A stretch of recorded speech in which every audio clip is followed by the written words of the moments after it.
상당히 흥미로운 기사를 제가 보게 되었는데, 이 기사는 영국에 있는 신문에서 먼저 밝혔고, 이제 미국에서 있는 뉴욕 신문이 또 할 수 없이 또 그 사실을 이제 밝히게 되었는데, 영국에 있는 British Weekly The Observer라는 그런 신문이 밝혔고, 그 다음에 이제 또 따라서 또 뉴욕도 이제 이 사실을 신문에 낸 것을 우리가 이제 발견하게 됩니다. 근데 그 내용은 다른 것이 아니고 우리 이 지구의 온난화 현상 문제입니다. 근데 제가 생각했던 것보다 훨씬 더 심각한 것을 제가 좀 알게 되었는데, 여러분 지금까지 신문에서 북쪽과 남극에 있는, 북극과 남극에 있는 또 알래스카에 있는 또 다른 곳에 있는 빙하들이 녹아내려서 이제 섬들이 잠기고 또 육지가 잠기고 이렇게 해서 많은 피해가 올 것이라고 하는, 그 엄청난 그런 피해가 올 것이라고 하는 그런 이야기를 계속해서 과학자들이 이야기하면서 환경보호가들이 하는 얘기가 2050년 정도 되면, 앞으로 약 한 45년 정도 후에는 이런 일이 생길 것이다 라고 이제 말하면서 이것이 지구의 종말인가 라고 하는 그런 기사를 우리가 자주 보아왔습니다. 그런데 이번 기사의 특별한 점은 그것이 2020년도로 앞당겼다는 뜻입니다. 2050년도가 아니고 그것이 2020년도가 된다고 이제 앞당겼는데, 또 이 기사 말하기를 이것이 앞으로 5년 후쯤 생길런지도 모른다.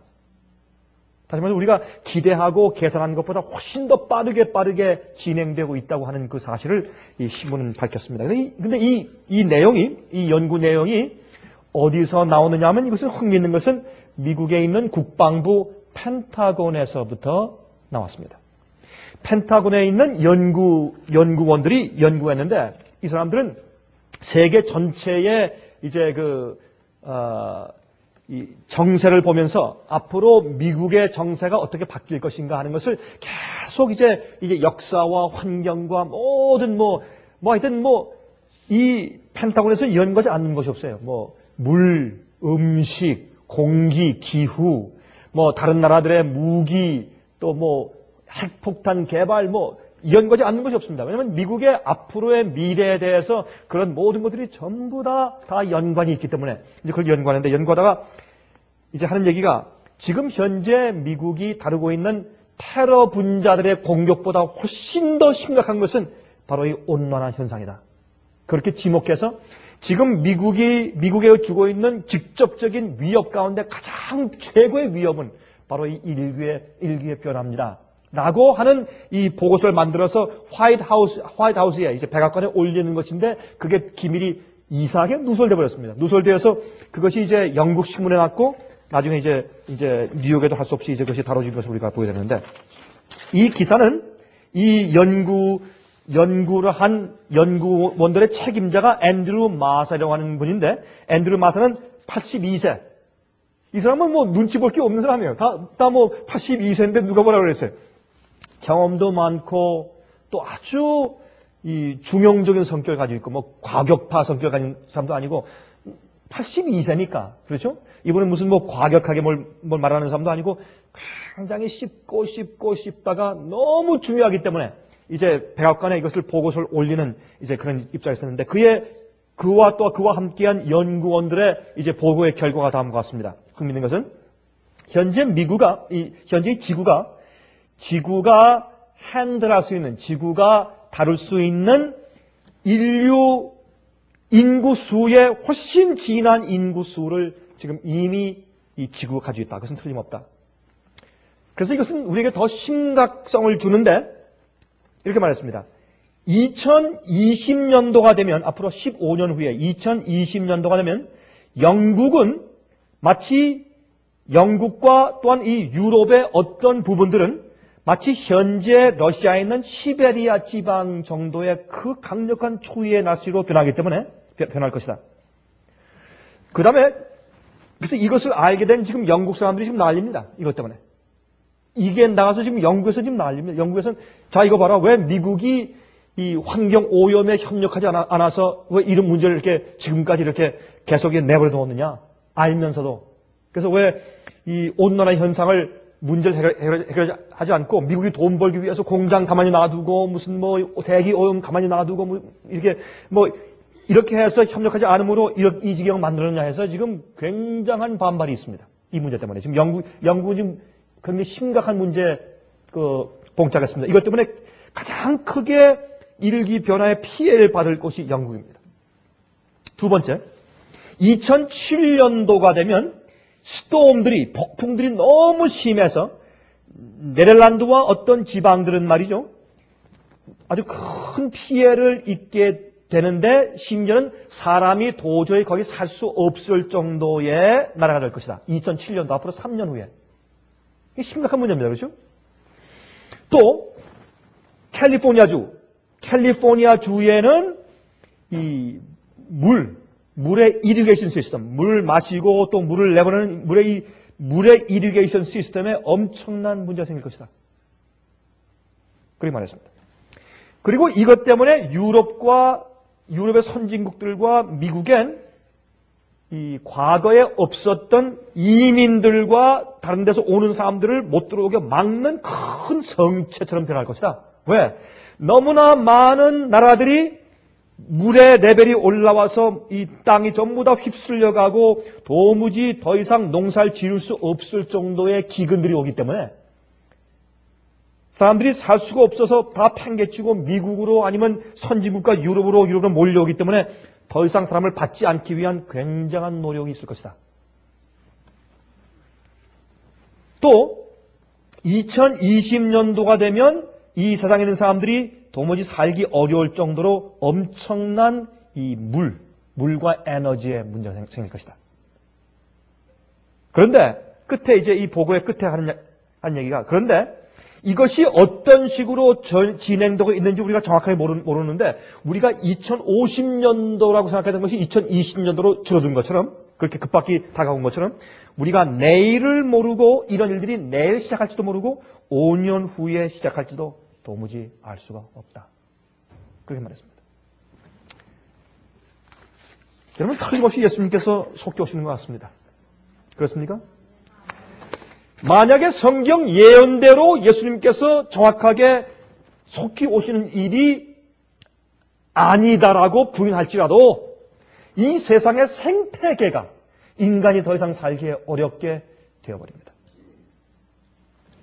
여러분 제가 오늘 오후 시간에 제가 잠깐 말씀 좀 드리겠지만은 여러분 그러면서 현재 이 세상에 돌아가는 종교적인 추세를 아십니까? 여러분 요즘에 예수님에 대한 영화가 나왔죠. The Passion of Christ. 예수님에 대한 영화가 나왔습니다. 이 영화에 대해서 지금 굉장합니다. 들끓고 지금 이 로마 캐톨릭 교회에서 개신교회에서 이 영화를 보러 가려고 그 교회마다 단체 표를 구입하느라고 난립니다. 한 영화 배우가 자기 재산을 다 들여가지고 3천만 불을 들여서 영화를 만들었습니다. 이것을 지금 이 사람들에게 지금 광고하느라고 정신이 없습니다. 교황이 이 영화는 좋다고 이제 그렇게 칭찬했고 허용을 했고 그 다음에 이 제임스 답슨 박사 심지어는 Focus on the Family에 있는 이라는 그 제임스 답슨 박사까지도 이 영화는 좋은 것이라고 이 멜 깁슨을 불러다가 인터뷰를 하지 않나 또한 것을 추천하는 그런 일을 했습니다. 그만큼 오늘날 그리스도인들은 눈이 멀었습니다. 이게 왜냐하면 성경에는 예수님께서 십자가에 못 박히시는 광경을 그렇게 처참하게 그렇게 그린 육체적인 고통에 대해서는 성경은 별로 말하지 않습니다. 왜? 그 육신적인 고통 때문에 우리가 구속받은 것이 아니기 때문에 그렇습니다. 우리가 구속받은 것은 예수님의 정신적인 고뇌입니다. 예수님께서 우리를 얼마나 사랑하신가는 하나님의 사랑이고 십자가가 정말 무엇을 의미하는가 하는 것을 우리가 이해해야 돼요. 그것 때문에 구원받은 것이지 예수님의 십자가의 고통 자체 때문에 그 육신의 고통을 우리 대신 당하셨다. 그것 때문에 구원받은 것이 아닙니다.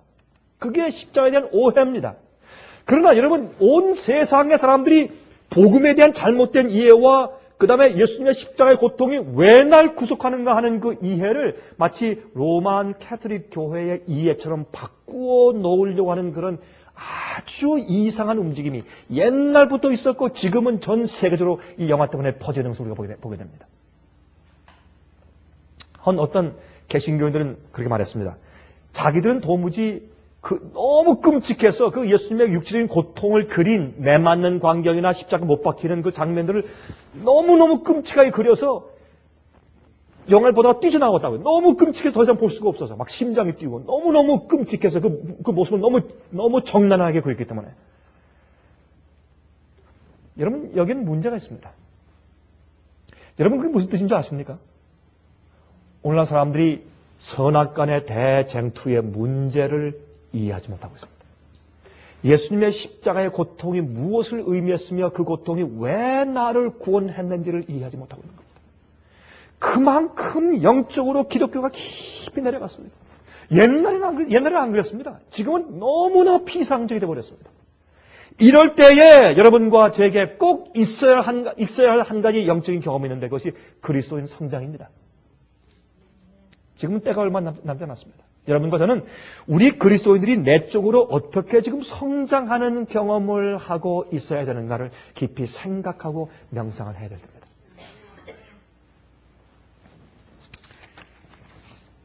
여러분, 자라지 않는 것들은 죽은 것입니다.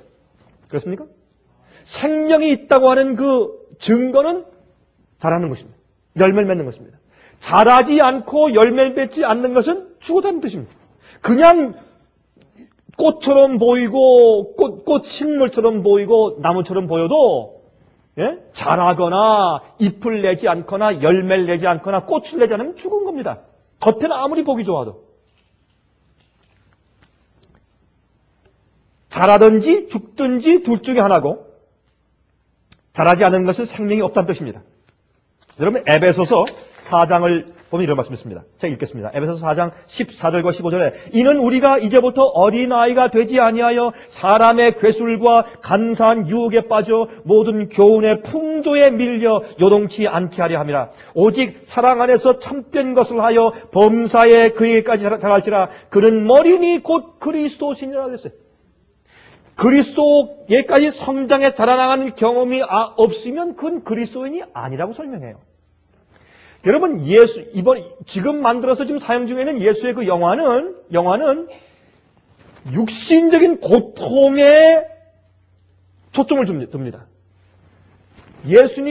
그러면 예수님 말고 어떤 다른 인간들이 필리핀에서는 1년에 한 번씩 어떤 사람을 택해가지고 이 부활절 주간, 이 패션 주간은 말이죠.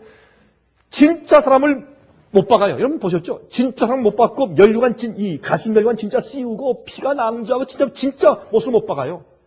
진짜 들고 다녀요 이렇게. 그러면 그 고통 때문에 누구를 구원하고 남에게 어떤 이익을 주는가? 아니라 그 말입니다. 그러면 그것은 예수님의 십자가의 고통은 진리가 또 하나님의 사랑으로 우리에게 왔을 때 성령이 역사하지 않는 인간이 그 진리와 하나님을 사랑을 어떻게 취급할 것인가를 보여준 극치가 십자가의 고통입니다. 그렇죠? 그런데 지금 우리가 이해하는 것은 예수께서 왜 그렇게 하셨으며 왜 그런 입장까지 나가셨으며 그것이 우리 죄를 지는 어떤 경험이며 예수님의 이 마음속에 영적인 이 정신적인 두뇌의 고뇌의 경험이 무엇이었는가를 우리가 이해할 수 있어야 합니다. 여러분, 그리스도의 성장은 외부적인 것이 아닙니다. 내적인 것입니다. 내적인 것에서 겉으로 나오는 표시가 열매예요. 표시가 꽃이지 겉에 있는 아름다운 겉에 있는 것 때문에 내적에 있는 것을 판단해서는 어떤 의미에서 안 됩니다. 왜? 어떤 때는 우리가 그렇게 가식적으로 그렇게 표현할 수도 있기 때문에. 만약에 정말 굽신거리고 이렇게 잘하는 그것이 겸손이라면 세상에서 가장 겸손한 사람은 대한항공 승무원들이에요. 안 그래요? 여러분, 대한항공 제가 탈 때마다 진짜 놀랍니다. 얼마나 친절하고 온유한지 말이에요. 겸손한지 깍듯이 90도에 이것도 저도 90도에 막 완전히 90도 꺾어서 전하고. 아무리 성 가서도 화를 내는 법이 없어요. 뒤에 가서는 성 가셔도 앞에서는 저대로 웃고 그 미소 그들의 훈련이 굉장하죠. 여러분, 그게 그리스도인이 말하는 성령의 겸손입니까? 아니죠. 우리 내적인 성장이 있어야 합니다. 내적인 성장. 여러분, 이 하나님의 말씀은 그리스도인의 성장을 신물의 성장과 비교해서 설명했습니다. 맞습니까? 마가복음 4장을 좀 펴서 보겠습니다. 마가복음 4장 26절부터 36절까지 있는 말씀입니다. 좀 긴 말씀이지만 한번 읽어보십시다. 마가복음 4장 26절부터 34절까지 있는 말씀을 좀 읽어보십시다. 이렇게 말씀드리겠습니다. 또 말씀하시되 하나님의 나라는 사람이 씨를 땅에 뿌림과 같으니 우리 영적인 구원의 경험과 영적인 성장의 경험을 땅에 씨를 뿌린 것처럼 지금 비유하시는 겁니다. 저가 밤낮 자고 깨고 하는 중에 씨가 나서 자라되 그 어떻게 된 것을 어떻게 해요? 알지 못하느니라 그랬어요. 많은 사람들이요, 우리의 성장과 우리의 완전한 경험을 그걸 어떤 겉으로 보이는 어떤 이 숫자나 어떤 모습이나 어떤 자로 재서 그것을 분별하고 말이죠. 그것을 재서 청량하려고 애를 써요. 여러분, 그렇게 하시길 그치시기 바랍니다. 성경은 말하기를 그들이 자고 깨고 하는 중에 씨가 나서 자라되 그 어떻게 된 것을 알지 못한다 그랬어요. 다시 말해서 자주 매일 말하죠. 내가 어제는 얼만큼 자라나 보자. 이렇게 속을 들여다보고 그런 일을 좀 그만두시란 말입니다. 그게 눈에 안 보여요. 아무리 자고 깨고 해도 안 보여. 나중에 10년, 한 20년 지난 다음에 내가 주의 은혜로 성장했구나 하는 것을 깨닫는 것이지 그 당시 매일매일은 우리가 분간 못하고 알지 못하게 돼 있어요. 여러분, 식물도 마찬가지입니다. 여러분이 어디 갔다가 한 달 후에 돌아와서 보면 이렇게 컸어 하지만 매일매일 가서 보세요. 몰라요? 안 보여요? 눈에. 마찬가지입니다. 눈에 보이질 않습니다. 그렇다고 자라지 않는 것은 아닙니다. 28절. 땅이 스스로 열매를 맺되 처음에는 싹이요 다음에는 이삭이요 그 다음에는 이삭의 충실한 곡식이라. 열매가 익으면 곧 낫을 대나니 이는 추수 때가 이르렀습니다. 또 말씀하시되 우리가 하나님의 나라를 어떻게 비유하며 또 무슨 비유로 나타낼꼬? 겨자씨 한 알과 같으니 땅에 심길 때에는 땅 위의 모든 씨보다 작은 것으로되 심긴 후에는 자라서 모든 나물보다 커지며 큰 가지를 내니 공중의 새들이 그 그늘에 깃들일 만큼 되느니라 그랬습니다. 참 아주 흥미있는 얘기입니다. 첫째, 성장은 여기는 말씀 가운데 주께서 말씀하시는 것은 이것입니다. 첫째, 성장은 조용하게 이루어지고 눈에 보이지가 않습니다. 하지만 성장은 계속적입니다. 생명이 자라는 것은 하나님만 할 수가 있는 것입니다. 그게 눈에 안 보입니다. 씨가 뿌려져서 싹이 나서 자라는 것은 하나님만 할 수 있습니다. 그래서 성화는 일생과업입니다. 일생과업이에요. 성장은 무엇인가? 좀 물어보세요. 성장은 좀 생각해보세요. 성장은요, 기회가 계속 주어지는 것을 의미합니다. 우리의 경험이 그 주어진 기회를 따라서 계속 넓어지고 지식이 증가하는 것을 의미합니다. 그러한 특권 속에서 우리의 성숙함이 비례적으로 자라는 것을 의미해요. 그것이 성장입니다. 성장은요, 주님께서 우리에게 계속 기회를 주세요. 계속 지식을 주시고 진리를 주시고 그래서 우리 경험이 계속 넓어지고 증가합니다. 그런 특권 속에서 비례적으로 우리가 점점 성숙하게 되는 이유가 주님께서 우리에게 매일매일 은혜로 기회를 주세요. 기회. 어제 졌다고 내일 기회가 없는 것이 아니에요. 여러분, 일어나세요. 내일 또 기회가 있어요. 그게 성경을 말하기를 7전 8기 아니에요? 의인은 7번 쓰러졌다가 8번째 일어난다고 설명했어요. 그게 성장이에요. 성장은 주님께서 주시는 기회의 계속을 의미하는 것이에요. 그 계속적인 기회 속에서 주님의 은혜를 따라서 경험이 넓어지고 지식이 증가하고 또한 비례적으로 우리가 성숙해지는 것입니다. 그게 주님의 은혜예요. 자, 물으십시다. 식물이 자랄 때 제일 먼저 자라야 할 것이 무엇입니까? 뿌리입니다. 그렇죠? 식물이 제일 먼저 자라는 것은 뿌리입니다. 그 씨가 떨어져 썩으면서 거기서 뿌리가 나와서 위로 올라갑니다.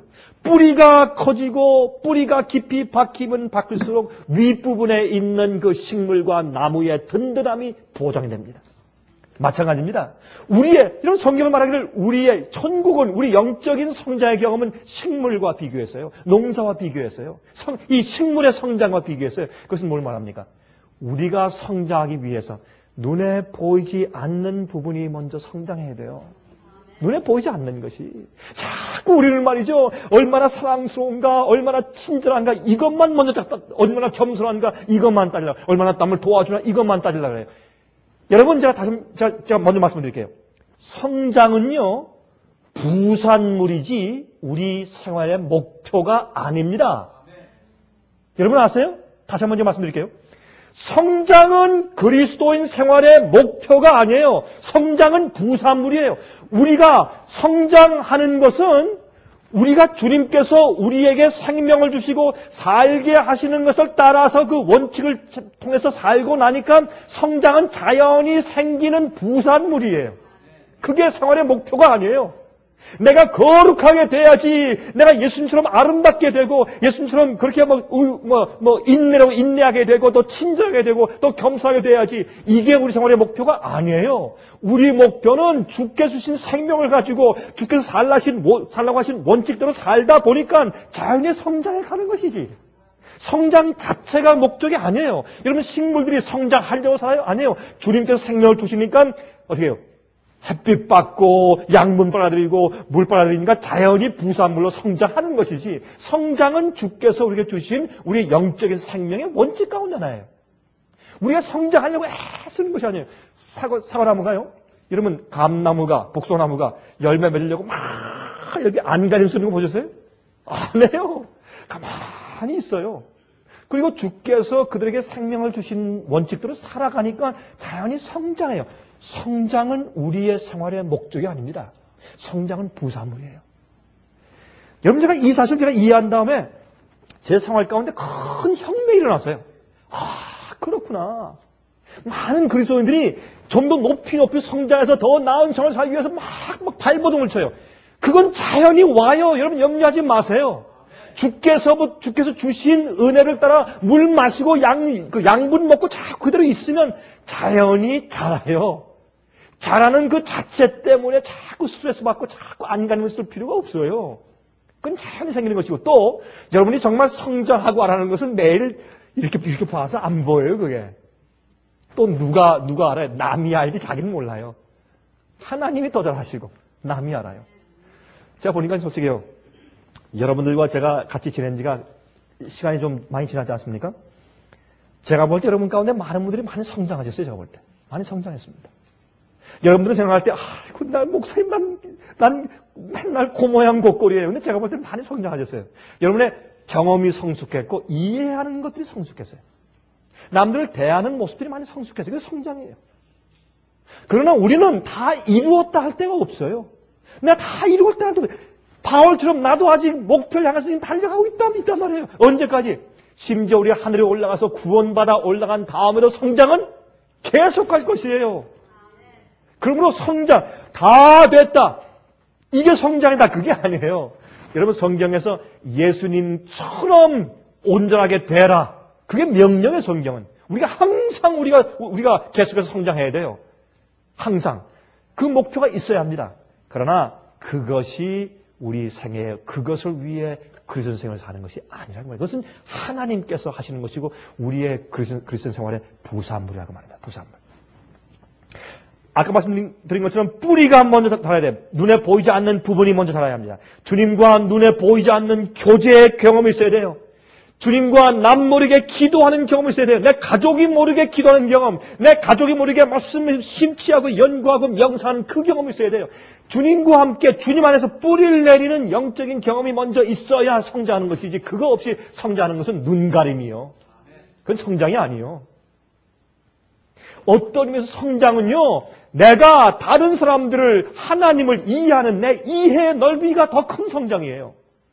근데 자꾸 우리 말이죠. 그 사람 말씨가 훨씬 더 온유해졌다. 말이 점점 더 어떤 데 느려졌다. 그것도 성장을 생각해. 물론 성장 가운데 하나죠. 우리 마음속에는 우리 영적인 우리 생각들과 동기와 우리의 감정들이 순화되니까 그렇게 될 수가 있어요. 그러나 그런 것들로 척도를 만들어서는 안 될 것입니다. 여기 오해가 있어요. 여러분, 성장은 우리가 살아있기 때문에 생기는 것입니다. 그런데 오늘 내가 얼마나 성장했는지 알지 못하는 것입니다. 두 번째, 장성한 경지가 완전은 아닙니다. 여러분, 제 얘기 잘 들으세요. 이 무슨 뜻인가? 영어로 말하면 더 쉬워요. Maturity is not the perfection. 예수님처럼 아니면 우리가 생각하는 어떤 장성의 골 있죠. 목표 있죠. 그만큼 다 자라 올라가야 드디어 난 완전하다. No! X예요. 그건 잘못된 생각이에요, 여러분. 제발 그거 치우세요. 그거 아니에요. 그거 아니고 장성한 경지는 완전히 아니고 우리가 자라라는 매 단계마다 완전해야 합니다. 이해하시겠습니까? 이것이 영광의 말씀 아니에요? 매 자라라는 단계마다 우리가 완전할 수 있다?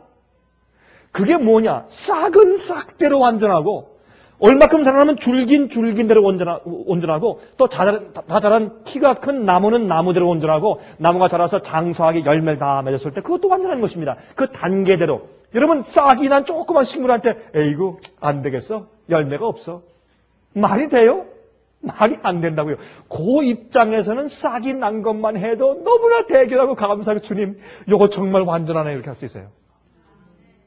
어떻게? 우리가 받은 빛의 분량에 따라서 그 입장과 경험과 영적인 지식에 따라서 주님께서 그 사람을 그 경지에서 그 레벨에서 완전하다고 보아주시는 것입니다.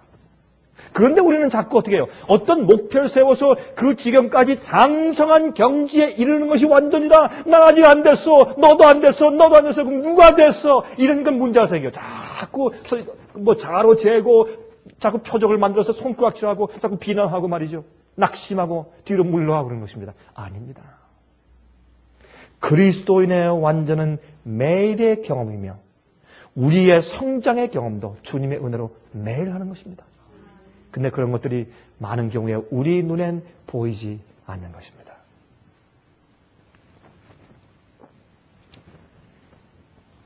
하나님의 온전하심과 같이 너희도 온전하라. 여러분 이 말씀 믿으세요? 이거 성경 말씀이에요. 하지만 어디에서? 인간의 영역에서. 우리 인간이 할 수 있는 범위 안에서 완전하란 말입니다. 하나님은 하나님의 영역에서 완전한 것처럼 우리 인간은 인간의 영역 하에서 완전하라. 여러분 제가 얼마 전에 한번 저 말씀을 설교 가운데 드린 것처럼 시편 81장에 예수님께서 인간을 심판하실 때 그가 바벨론에서 나왔다. 이 사람은 애굽에서 나왔다. 그가 어디에서 났다 하리라. 그들의 경지와 그들의 환경과 입장을 주님께서 절대로 무시하지 않으세요. 다 충분히 고려하시는 겁니다. 우리 주님은 좋으신 분이세요. 우리 주님은 놀라운 분이세요. 그리고 다 장성한 상태가 완전히 아닙니다. 성장하는 매 단계마다 완전할 수 있다는 말씀이 여러분이 이러한 그 예수님의 비유에 대해서 설명한 실물 교훈책 65페이지에 설명되어 있지 않습니까? 세 번째, 성장하면은 협력이 필요합니다. 그렇죠? 씨를 뿌리고 나서 가만 놔두면 성장하는 식물이 없어요. 그렇죠? 햇빛에 다 말라 죽고 또한 잡초에 말라 죽는 것입니다. 그래서 씨를 뿌린 다음에 생명이 싹트고 자라서 성장하는 것은 주님께서 하시는 일이나 우리 인간 농부들이 우리가 협력하는 일이 필요해요. 그것은 무엇입니까? 잡초를 뽑고 흙을 부드럽게 해주고 그렇죠? 해충을 제거하고 햇빛을 보도록 도와주고 물을 주고 하는 일들은 우리가 해야 돼요. 옆에 있는 그 흙을 골아주고 하는 것은 우리가 해야 돼요.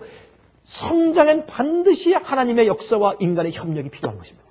성화엔 반드시 우리 노력이 필요한 것입니다. 가만히 있는 건 아닙니다. 그래서 호세아 6장 3절에 말씀하기를 그러므로 우리가 여호와를 알자 힘써 여호와를 알자 그의 나오심은 새벽빛같이 일정하니 비와 같이 땅을 적시는 늦은 비와 같이 우리에게 임하시리라 하니라 그랬습니다. 주님의 역사는 햇빛 같고 비 같아요. 우리에게 햇빛을 주고 비를 주세요. 그러는데 우리의 노력으로 잡초를 뽑고서 우리 마음을 가다듬고 기도하고 말씀을 연구하고 주님께 얼굴 돌리고 하는 모든 노력이 필요합니다. 그렇죠? 그런 우리의 노력과 협력해서 주님의 생명을 주시는 역사가 우리에게 임하는 것입니다. 또한 또한 호세아 14장 5절과 7절에 말씀했습니다. 내가 이스라엘에게 이슬과 같으리니 저가 백합화 같이 피겠고 레바논 백향목 같이 뿌리가 박힐 것이라. 그 가지는 퍼지며 그 아름다움은 감람나무와 같고 그 향기는 레바논 백향목 같으리니 그 그늘 아래 거하는 자가 돌아올지라. 저희는 곡식같이 소송할 것이며 포도나무같이 꽃이 필 것이며 그 향기는 레바논의 포도주같이 되리라. 그게 말을 했어요. 이게 뭐라 그랬습니까? 내가 이스라엘 백성들에게 이슬과 같으리니 그랬어요. 이슬과 같으리니. 그래서 그들이 곡식이 소송함같이 또 포도나무가 꽃이 피는 것 같이 그들이 이제 꽃이 피고 자란다 이렇게 말씀했습니다. 그러므로 여러분 하나님의 사랑과 은혜를 우리가 계속 받는 것입니다. 주의 생명의 능력을 계속 받는 것입니다. 자 물어보십시다. 주님의 사랑, 은혜 그게 실제로 무엇을 의미합니까? 여러분, 하나님의 사랑, 은혜, 주님의 큰 축복. 그 실제로 뭐예요? 그게 좀 이 abstract합니다. 좀 뭐예요? 이 형이상학적인 문구예요. 이 추상적인 그런 단어입니다. 그렇죠? 그게 실제적으로 우리에게 무엇을 의미하는 것이에요, 여러분? 뭘 의미합니까? 주님의 사랑, 은혜, 뭘 의미해요? 예, 주님의 공로 다 포함되죠. 그러나 실제적으로 여러분과 제가 우리 매일매일 피부로 느낄 수 있는 실제로 만질 수 있는 실제로 느낄 수 있는 것을 우리가 해석한다면 이런 뜻이에요. 주님께서는 여러분과 제가 영원히 살기를 원하세요. 그게 주님의 은혜고 사랑이에요. 우리가 죽기를 원치 않으세요. 영원히 살기를 원하세요. 우리가 지금 오늘도 호흡을 하고 오늘도 부족하지만은 아직도 심장이 뛰고 허파가 뛰고 해서 동맥에서 우리가 피가 돌고 정맥에서 피가 돌고 이렇게 해서 근육이 움직이고 해서 아직도 우리가 살고 있는 것은 무슨 뜻이에요? 주님께서 얘야 살아라. 오늘도 좀 살아라. 오늘도 좀 살면서 나를 좀 이해해라. 생명을 받고 영적으로 성장해라. 그래서 나와 함께 영원히 살자. 그렇게 하시는 거예요. 주님의 사랑은 실제적으로 말할 때 하나님께서 나를 영원히 살기를 원하시는 거예요. 그러니 그 사상이 얼마나 아름다운지 몰라요. 주님이 나를 영원히 살기를 원하신다. 공기는 눈에 보이지 않습니다. 하지만 항상 우리 주위에 있는 것처럼 우리가 성장하도록 주님께서 항상 우리 주위에 계시고 성장하는데 필요한 것들을 항상 우리 주위에 두셨어요. 이미 두셨어요. 우리가 몰라서 그렇지. 특별히 그러는데 우리가 성소의 입장에서 볼 때 눈에 보이게, 눈에 실제 보이게 주님께서 역사하시는 것 많이 역사하지만 임절히 역사하지만 그 역사하시는 것 말고라도 우리가 협력할 수 있는 우리의 레벨과 우리의 면에서 말이죠. 성소 제도에서 설명하신 우리의 성장 방법 세 가지를 보십시다.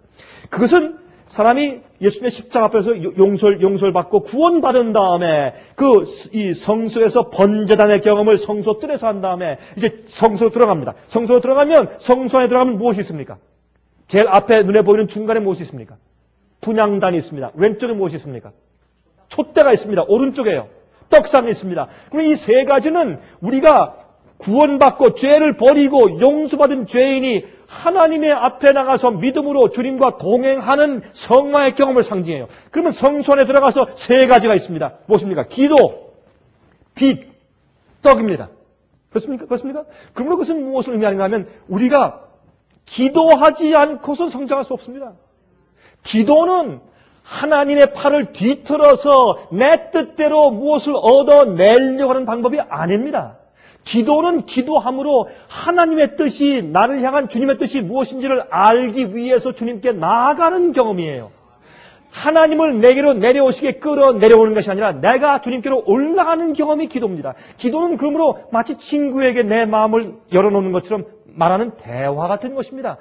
내 슬픔을 얘기하고 기쁨을 얘기하고 내 낭망함을 얘기하고 내 필요를 얘기하고 대화하는 것입니다. 그러므로 주님께서 나를 아시고 내가 주님을 알게, 물론 내가 기도하지 않아도 주님께서 나를 아시지만은 그러나 기도함으로 그런 대화를 통해서 내가 주님과 하나가 되는 것입니다. 그래서 기도를 통해서 주님의 뜻이 무엇인지 이해하는 것입니다. 그래서 사실은 내 뜻대로 해주십시오라고 주님의 팔을 비트는 것보다 주님의 뜻이 무엇인지 주께서 우리 생애의 최선과 우리 제일 좋은 것을 아시기 때문에 주님의 뜻을 이해하게 달라고 해서 기도하면 기도를 통해서 기도는 우리의 채널을 주님께 맞추는 것이에요. 우리가 다른 일을 하다가 채널을 맞추면 우리가 전혀 모르고 있는데 어떤 그림이 TV에 나오지 않습니까?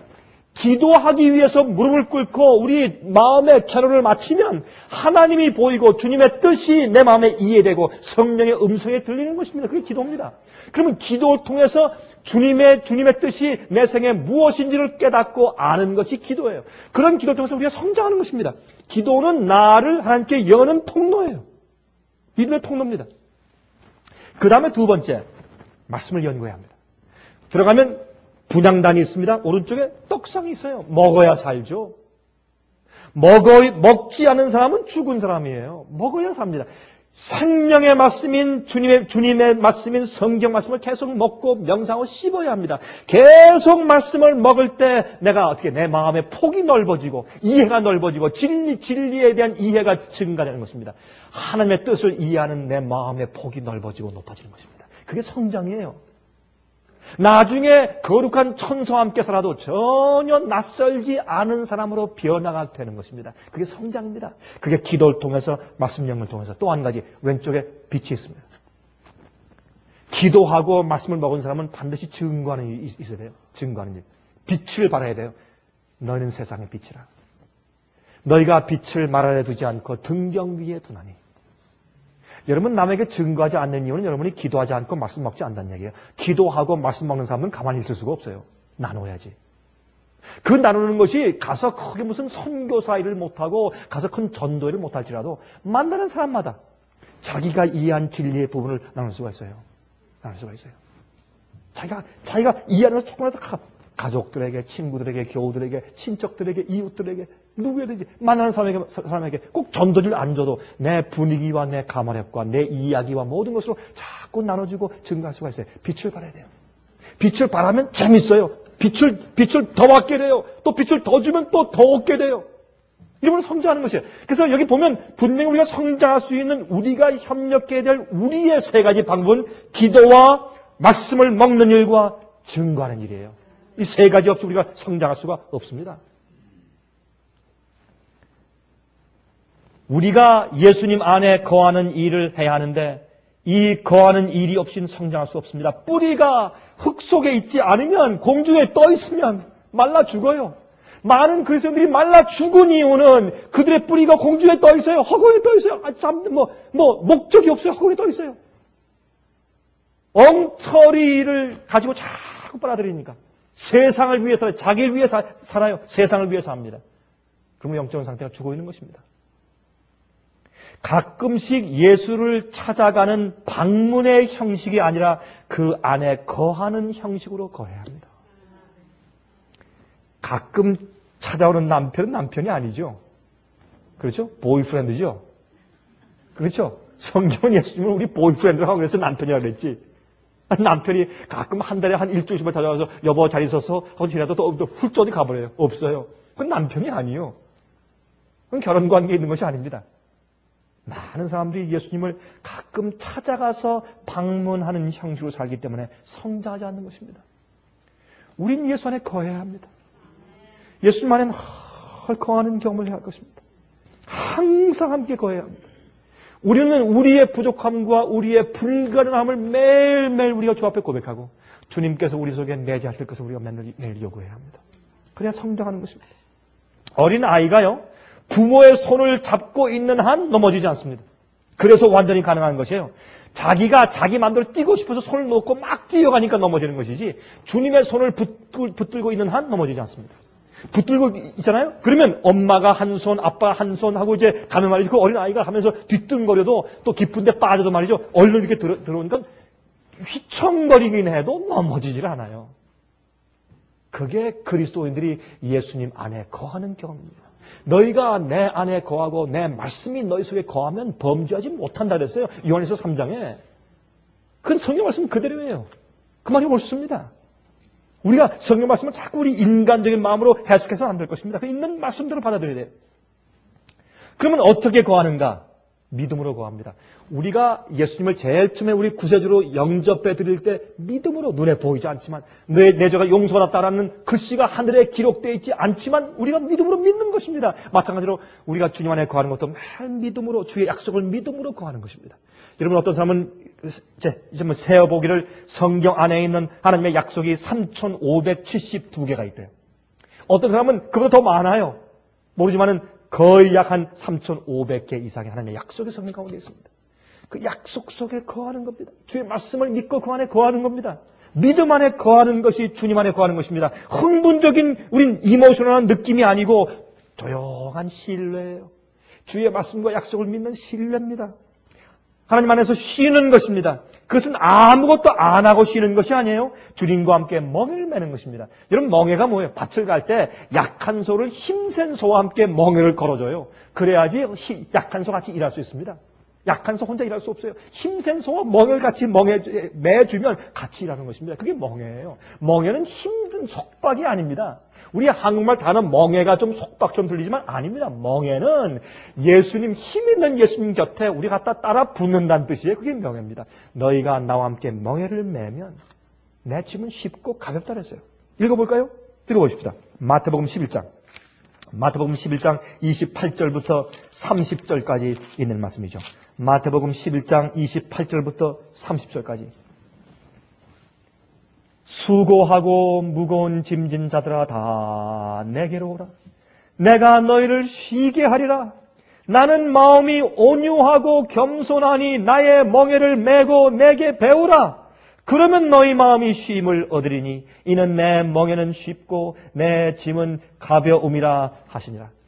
여러분, 그러면 우리가 주님 안에 쉰다는 것은 아무것도 안 하고 가만히 있다는 뜻이 아닙니다. 주님과 함께 멍에를 메고 쉰다는 것은 주님을 따라가는 것을 의미합니다.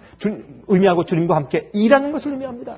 그런데 나를 의지하지 않고 주님의 능력을 의지하니까 쉬는 것입니다. 여러분, 쉽게 얘기해서 말이죠. 어디 길을 갈 때 말이죠. 산을 올라가는데 앞장서서 인도하는 안내자가 있으면 훨씬 쉬워요. 그렇죠? 그저 이렇게 뭐 얘기하면서 따라가면 돼요. 그죠? 그냥 뭐 따라서 올라가면 돼요. 그런데 여러분 자신이 앞장서서 안내자 되어버렸어요. 참 훨씬 더 어려워요. 찾아야 되죠. 신경 써야죠. 길 봐야죠. 어디 구멍 있나 봐야죠. 돌이 있나 봐야죠. 어디 낭떠러지 있나 봐야죠. 이 길이 옳은가 살펴봐야죠. 힘들어요. 그러나 뒤를 따라가는 것은 쉬운 일입니다. 그러한 쉼을 말하는 것입니다. 이게 아무것도 하지 않는 쉼을 말하는 것이 절대 아닌 것을 우리가 알 수 있습니다. 멍에는 약한 소를 힘센 소와 함께 어울려 놓을 때 갖는 쉼을 말하는 것입니다. 그 쉼은 가볍습니다. 왜? 주님과 함께 가기를 원하니까. 주께서 성령으로 거듭난 마음과 그런 소원을 마음 가운데 넣어두셔서 행하시기 때문에 우리가 기꺼이 하고 싶기 때문에 쉬운 것입니다. 하고 싶은 것입니다. 하기 싫은 것을 억지로 하는 것처럼 어려운 것이 세상에 없는 것입니다. 그 결과가 무엇입니까? 보십시다. 고린도후서 3장을 보십시다. 고린도후서 3장 17절과 18절 보세요. 고린도후서 3장 17절과 18절 보십시오.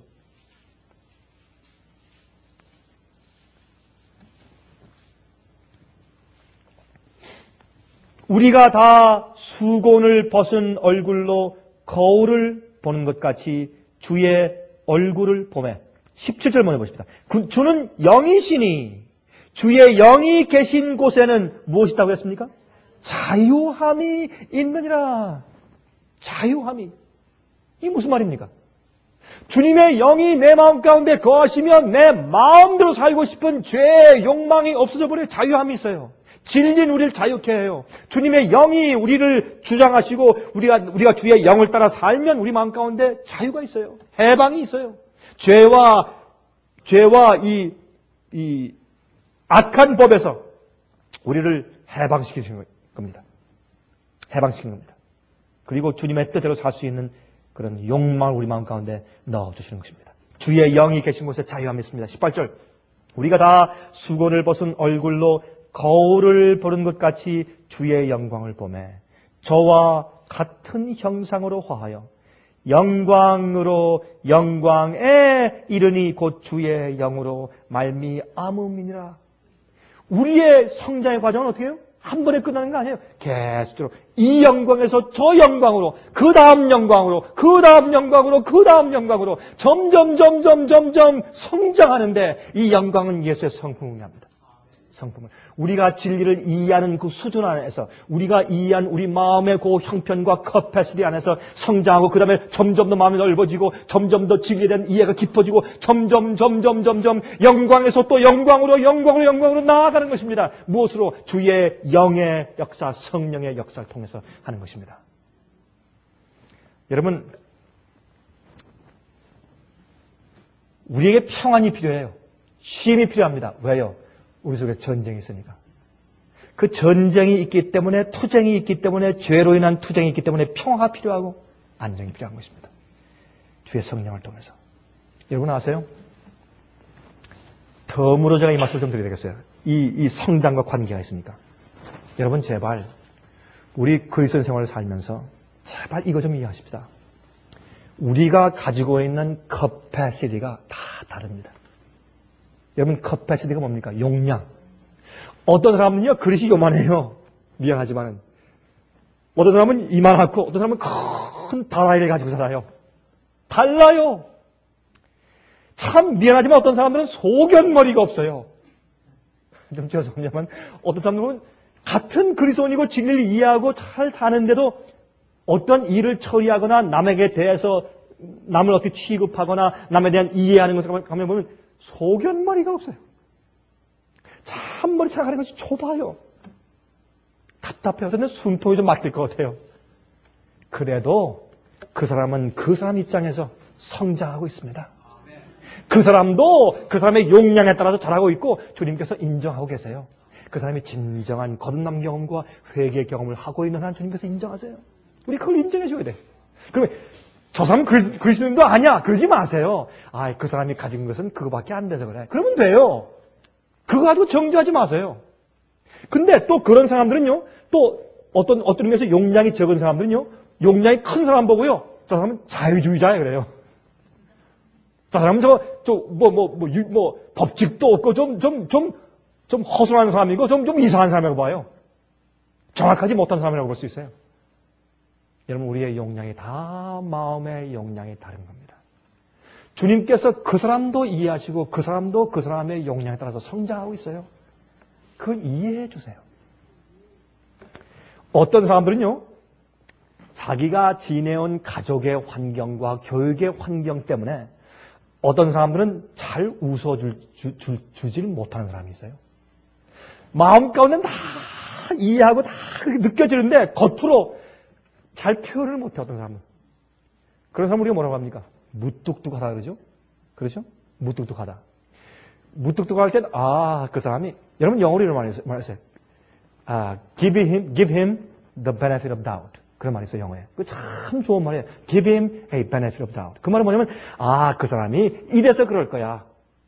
이래서 그럴 것이야. 라고 아무리 그 사람이 누가 나쁘다고 말을 해도, 아니야. 그렇지 않을 거야. 라고 하는 그런 의문하는 유익을 주라고 말이에요, 쉽게 얘기해서. 그렇게 해야 돼, 우리가. 저 사람이 나한테 지금 미소 짓지 않았지만, 그러나 마음속으로는 감사한 마음이 있을 거야. 그러면 되는 거예요. 그거 가지고 말이죠. 며칠 동안 말이죠. 여보, 저 사람 나한테 지난번 안식일 날 안 웃었어. 참 이상해. 그 뭔가 좀, 마음에 뭐가 있는 모양이지. 그러지 마시라고 말이에요. 이게 다 우리의 타고난 성격과 우리의 주위의 배경과 우리의 가지고 있는 용기의 차이 때문에 생기는 것들입니다. 또 한 가지요. 부부 사이에서 마찬가지예요. 부부 사이에서. 남자의 그릇이 다르고 여자의 그릇이 달라요. 다를 뿐더러 또 가진 그릇의 크기가 달라요. 남자가 큰 그릇 가지고 있고 여자가 적은 그릇 가지고 있으면 정말 문제예요. 그 결혼생활에. 정말 문제인데 유일한 해결책은 뭐냐면 주님 안에서 서로 성장하는 것을 이해해 줘야 돼요.